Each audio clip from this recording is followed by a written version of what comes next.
யோசுவாவின் புஸ்தகம் அதிகாரம் 6.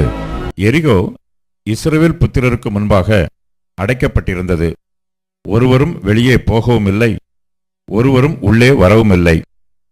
கர்த்தர் யோசுவாவை நோக்கி, இதோ எரிகோவையும் அதன் ராஜாவையும் யுத்த வீரரையும் உன் கையில் ஒப்புக்கொடுத்தேன். யுத்த புருஷராகிய நீங்கள் அனைவரும் பட்டணத்தை சூழ்ந்து ஒரு தரம் சுற்றி வாருங்கள். இப்படி 6 நாள் செய்ய கடவீர்கள். 7 ஆசாரியர் பெட்டிக்கு முன்பாக 7 கொம்பு எக்காளங்களை பிடித்து கொண்டு போக வேண்டும். 7ஆம் நாளில் பட்டணத்தை 7 தரம் சுற்றி வர கடவர்கள். ஆசாரியர் எக்காளங்களை ஊத வேண்டும். அவர்கள் அந்த கொம்புகளினால் நெடுந்தொனி இடும்போதும் நீங்கள் எக்காள சத்தத்தை கேட்கும்போதும் ஜனங்கள் எல்லாரும் மகா ஆரவாரத்தோடே ஆர்ப்பரிக்க கடவர்கள். அப்பொழுது பட்டணத்தின் அலங்கம் இடிந்து விழும். உடனே ஜனங்கள் அவரவர் தங்களுக்கு நேராக ஏறக் கடவர்கள் என்றார். அந்தப்படியே நூனின் குமாரனாகிய யோசுவா ஆசாரியரை அழைத்து, உடன்படிக்கை பெட்டியை எடுத்துக்கொண்டு போங்கள். தொனிக்கும் 7 எக்காளங்களையும் 7 ஆசாரியர்கள் கர்த்தருடைய பெட்டிக்கு முன்பாக பிடித்துக்கொண்டு போக கடவர்கள் என்று சொல்லி ஜனங்களை நோக்கி, பட்டணத்தை சுற்றி நடந்து போங்கள். யுத்த சன்னத்தரானவர்கள் கர்த்தரின் பெட்டிக்கு முன் நடக்க கடவர்கள் என்றான். யோசுவா ஜனங்களிடத்தில் பேசின உடனே தொனிக்கும் 7 எக்காளங்களை பிடித்திருக்கிற 7 ஆசாரியர் கர்த்தருக்கு முன்பாக நடந்து எக்காளங்களை ஊதினார்கள். கர்த்தருடைய உடன்படிக்கை பெட்டி அவர்களுக்கு பின் சென்றது. எக்காளங்களை ஊதுகிற ஆசாரியருக்கு முன் யுத்த சன்னத்தரானவர்கள் நடந்தார்கள். பின்தண்டு எக்காளங்கள் ஊதப்படும்போது பெட்டிக்கு பின் சென்றது. யோசுவா ஜனங்களை நோக்கி, நான் சொல்லும் நாள் மட்டும் நீங்கள் ஆர்ப்பரியாமலும் உங்கள் வாயினால் சத்தம் காட்டாமலும் இருங்கள். உங்கள் வாயிலிருந்து ஒரு பேச்சும் புறப்பட வேண்டாம். ஆர்ப்பரியுங்கள் என்று உங்களுக்கு நான் சொல்லும் நாளிலே ஆர்ப்பரிப்பீர்களாக என்று கட்டளையிட்டிருந்தான். அப்படியே கர்த்தரின் பெட்டியை பட்டணத்தை சூழ்ந்து ஒரு தரம் சுற்றி வர பண்ணினான். அவர்கள் திரும்ப பாளையத்திலே வந்து பாளையத்தில் ராத்தங்கினார்கள். யோசுவா அதிகாலமே எழுந்திருந்தான். ஆசாரியர்கள் கர்த்தரின் பெட்டியை சுமந்து கொண்டு போனார்கள்.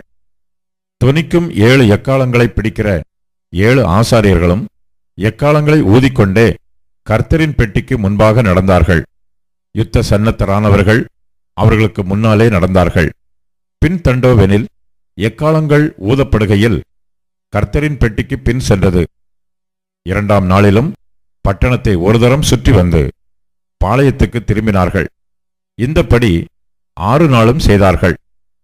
7ஆம் நாளில் அதிகாலமே கிழக்கு விளக்கும்போது எழுந்திருந்து அந்த பிரகாரமே பட்டணத்தை 7 தரம் சுற்றி வந்தார்கள். அன்றைய தினத்தில் மாத்திரம் பட்டணத்தை 7 தரம் சுற்றி வந்தார்கள். 7ஆம் தரம் ஆசாரியர் எக்காளங்களை ஊதுகையில் யோசுவா ஜனங்களை நோக்கி, ஆர்ப்பரியுங்கள், பட்டணத்தை கர்த்தர் உங்களுக்கு ஒப்புக் கொடுத்தார். ஆனாலும் இந்த பட்டணமும் இதிலுள்ள யாவும் கர்த்தருக்கு சாபத்தீடாயிருக்கும். நாம் அனுப்பின ஆட்களை ராகாப் என்னும் வேசி மறைத்து வைத்தபடியால் அவளும் அவளோட வீட்டுக்குள் இருக்கிற அனைவரும் மாத்திரம் உயிரோடு இருக்க கடவர்கள். சாபத்தீடானதில் ஏதாகிலும் எடுத்துக்கொள்ளுகிறதினாலே நீங்கள் சாபத்தீடாகாதபடிக்கும் இஸ்ரவேல் பாளையத்தை சாபத்தீடாக்கி அதை கலங்க பண்ணாதபடிக்கும் நீங்கள் சாபத்தீடானதற்கு மாத்திரம் எச்சரிக்கையாயிருங்கள். சகல வெள்ளியும் பொன்னும் வெண்கலத்தினாலும் இரும்பினாலும் செய்யப்பட்ட பாத்திரங்களும் கர்த்தருக்கு பரிசுத்தமானவைகள்.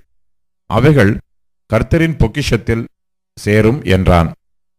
எக்காளங்களை ஊதுகையில் ஜனங்கள் ஆர்ப்பரித்தார்கள்.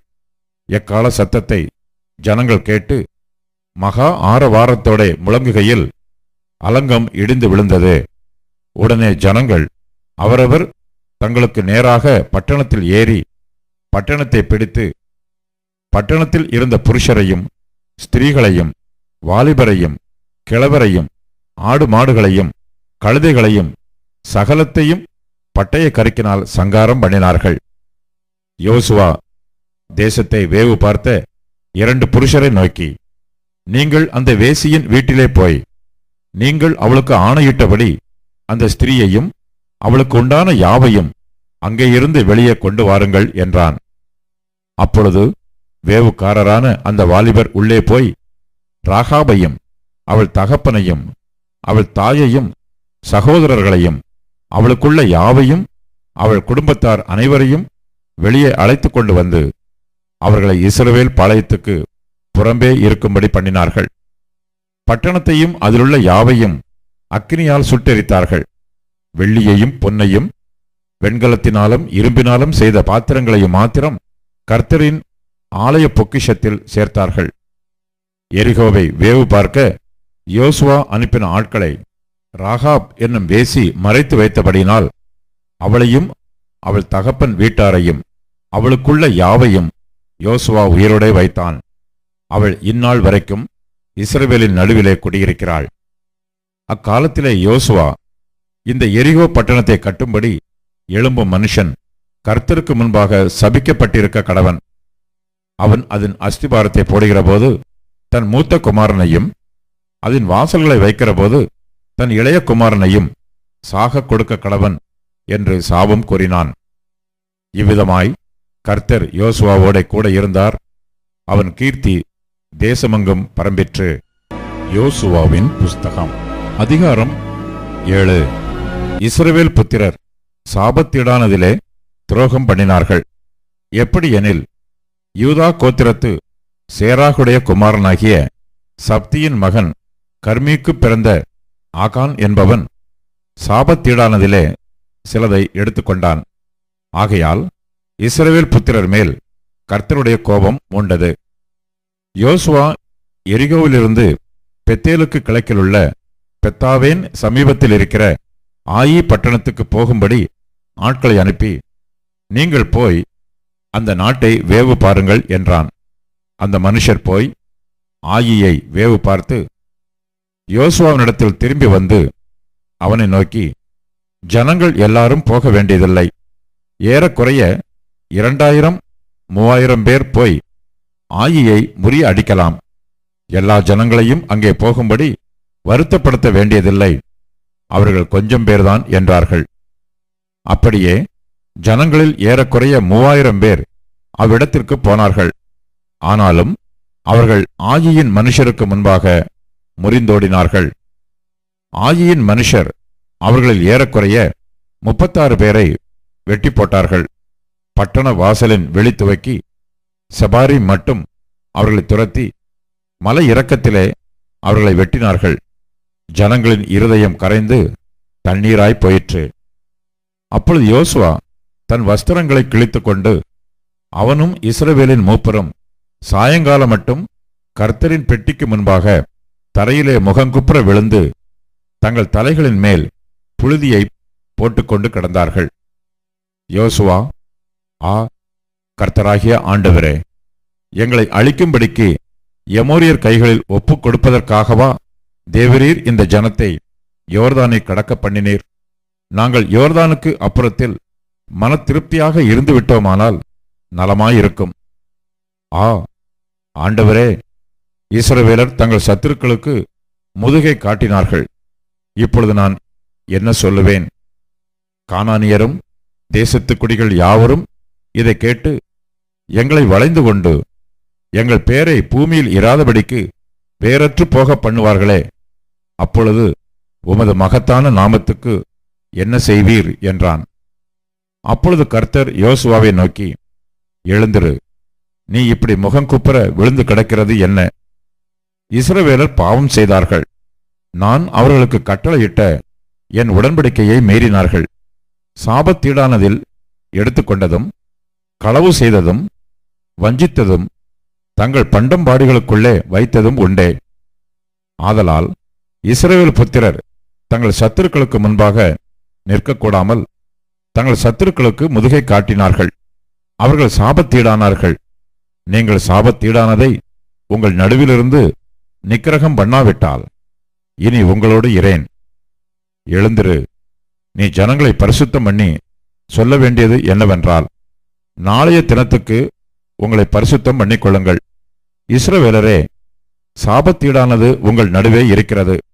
நீங்கள் சாபத்தீடானதை உங்கள் நடுவிலிருந்து விலக்காதிருக்க மட்டும் நீங்கள் உங்கள் சத்துருக்களுக்கு முன்பாக நிற்கக்கூடாது என்று இஸ்ரவேலின் தேவனாகிய கர்த்தர் சொல்லுகிறார்.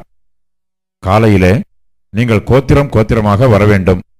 அப்பொழுது கர்த்தர் குறிக்கிற கோத்திரம் வம்சம் வம்சமாக வரவேண்டும். கர்த்தர் குறிக்கிற வம்சம் குடும்பம் குடும்பமாக வரவேண்டும். கர்த்தர் குறிக்கிற குடும்பம் பேர் பேராக வரவேண்டும் என்று சொல். அப்பொழுது சாபத்தீடானதை எடுத்தவனாய் கண்டுபிடிக்கப்படுகிறவன் கர்த்தரின் உடன்படிக்கையை மீறி இஸ்ரவேலிலே மதிகேடான காரியத்தை செய்தபடியினால் அவனும் அவனுக்குள்ள யாவும் அக்கினியில் சுட்டெரிக்கப்பட கடவது என்றார். யோசுவா அதிகாலமே எழுந்திருந்து இஸ்ரவேலரை கோத்திரம் கோத்திரமாக வரப்பண்ணினான். அப்பொழுது யூதாவின் கோத்திரம் குறிக்கப்பட்டது. அவன் யூதாவின் வம்சங்களை வரப்பண்ணின போது சேராகியரின் வம்சம் குறிக்கப்பட்டது. அவன் சேராகியரின் வம்சத்தை பேர் பேராக வரப்பண்ணின போது சப்தி குறிக்கப்பட்டான். அவன் வீட்டாரை அவன் பேர் பேராக வரப்பண்ணின போது யூதா கோத்திரத்து சேராகின் குமாரனாகிய சப்திக்கு பிறந்த கர்மியின் மகன் ஆகான் குறிக்கப்பட்டான். அப்பொழுது யோசுவா ஆகானை நோக்கி, மகனே, நீ இப்பொழுது இஸ்ரவேலின் தேவனாகிய கர்த்தரை மகிமைப்படுத்து. அவருக்கு முன்பாக அறிக்கை பண்ணி நீ செய்ததை எனக்கு சொல்லு, அதை எனக்கு ஒழிக்காதே என்றான். அப்பொழுது ஆகான் யோசுவாவுக்கு பிரதியுத்தரமாக, மெய்யாகவே நான் இஸ்ரவேலின் தேவனாகிய கர்த்தருக்கு விரோதமாக பாவம் செய்தேன். இன்னின்ன பிரகாரமாகச் செய்தேன். கொள்ளையிலே நேர்த்தியான ஒரு பாபிலோனிய சால்வையையும் 200 வெள்ளிச் சேக்கலையும் 50 சேக்கல் நிறையான ஒரு பொன் பாலத்தையும் நான் கண்டு அவைகளை இச்சித்து எடுத்துக்கொண்டேன். இதோ அவைகள் என் கூடாரத்தின் மத்தியில் பூமிக்குள் புதைத்திருக்கிறது. வெள்ளி அதன் அடியில் இருக்கிறது என்றான். உடனே யோசுவா ஆட்களை அனுப்பினான். அவர்கள் கூடாரத்துக்கு ஓடினார்கள். அவனுடைய கூடாரத்தில் அது புதைத்திருந்தது. வெள்ளியும் அதன் கீழ் இருந்தது. அவைகளை கூடாரத்தின் மத்தியிலிருந்து எடுத்து யோசுவாவினிடத்திலும் இஸ்ரவேல் புத்திரர் எல்லாரிடத்திலும் கொண்டு வந்து கர்த்தருடைய சமூகத்தில் வைத்தார்கள்.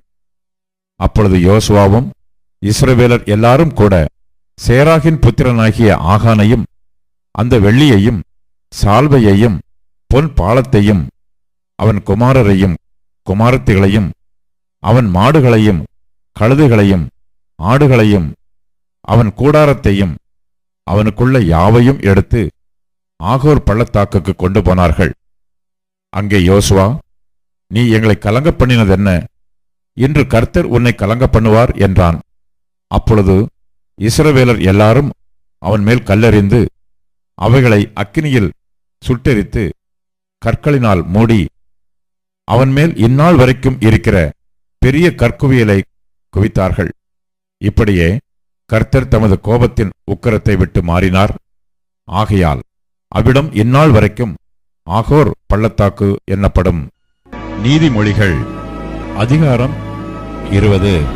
திராட்சரசம் பரியாசம் செய்யும், மதுபானம் அமளி பண்ணும், அதனால் மயங்குகிற ஒருவனும் ஞானவான் அல்ல. ராஜாவின் உருக்குதல் சிங்கத்தின் கிர்ச்சிப்புக்கு சமானம். அவனை கோபப்படுத்துகிறவன் தன் பிராணனுக்கே துரோகம் செய்கிறான். வழக்குக்கு விலகுவது மனுஷனுக்கு மேன்மை. மூடனானவன் எவனும் அதிலே தலையிட்டுக் கொள்வான். சோம்பேறி குளிர்கிறதென்று உளமாட்டான். அறுப்பிலே பிச்சை கேட்டாலும் அவனுக்கு ஒன்றும் கிடையாது. மனுஷனுடைய இருதயத்திலுள்ள யோசனை ஆழமான தண்ணீர் போல் இருக்கிறது. புத்திமானோ அதை முண்டெடுப்பான். மனுஷர் பெரும்பாலும் தங்கள் தயாளத்தை பிரசித்தப்படுத்துவார்கள். உண்மையான மனுஷனை கண்டுபிடிப்பவன் யார்? நீதிமான் தன் உத்தமத்திலே நடக்கிறான். அவனுக்கு பிறகு அவன் பிள்ளைகளும் பாக்கியவான்களாய் இருப்பார்கள். நியாயாசனத்தில் வீற்றிருக்கும் ராஜா தன் கண்களினால் சகல பொல்லாப்பையும் சிதறப் பண்ணுகிறான். என் இருதயத்தை சுத்தமாக்கினேன், என் பாவமற துப்புரவானேன் என்று சொல்லத்தக்கவன் யார்? வெவ்வேறான நிறைகளும் வெவ்வேறான மரக்காலும் ஆகிய இவ்விரண்டும் கர்த்தருக்கு அருவருப்பானவைகள். பிள்ளையானாலும் அதன் செய்கை சுத்தமோ செம்மையோ என்பது அதன் நடக்கையினால் விளங்கும். கேட்கிற காதும் காண்கிற கண்ணும் ஆகிய இவ்விரண்டையும் கர்த்தர் உண்டாக்கினார். தூக்கத்தை விரும்பாதே, விரும்பினால் தரித்திரனாவாய். கண் விழித்திரு, அப்பொழுது ஆகாரத்தினால் திருப்தியாவாய். கொள்ளுகிறவன் நல்லதல்ல நல்லதல்ல என்பான், போய்விட்ட பின்போ மெச்சிக்கொள்வான். பொன்னும் மிகுதியான முத்துக்களும் உண்டு, அறிவுள்ள உதடுகளோ விலை உயர்ந்த இரத்தினம். அந்நியனுக்காக பிணைக்கப்பட்டவனுடைய வஸ்திரத்தை எடுத்துக்கொள், அந்நிய ஸ்திரீயின் நிமித்தம் அவன் கையில் ஈடு வாங்கிக்கொள். வஞ்சனையினால் வந்த போஜனம் மனுஷனுக்கு இன்பமாயிருக்கும், பின்போ அவனுடைய வாய் பருக்கை கற்களால் நிரப்பப்படும். ஆலோசனையினால் எண்ணங்கள் ஸ்திரப்படும், நல் யோசனை செய்து யுத்தம் பண்ணு. தூற்றிக்கொண்டு திரிகிறவன் இரகசியங்களை வெளிப்படுத்துவான், ஆதலால் தன் உதடுகளினால் அலப்புகிறவனோடே கலவாதே. தன் தகப்பனையும் தன் தாயையும் தூஷிக்கிறவனுடைய தீபம் காரிருளில் அணைந்து போம். ஆரம்பத்திலே துரிதமாக கிடைத்த சுதந்திரம் முடிவிலே ஆசீர்வாதம் பெறாது. தீமைக்கு சரி கட்டுவேன் என்று சொல்லாதே, கர்த்தருக்கு காத்திரு, அவர் உன்னை ரட்சிப்பார்.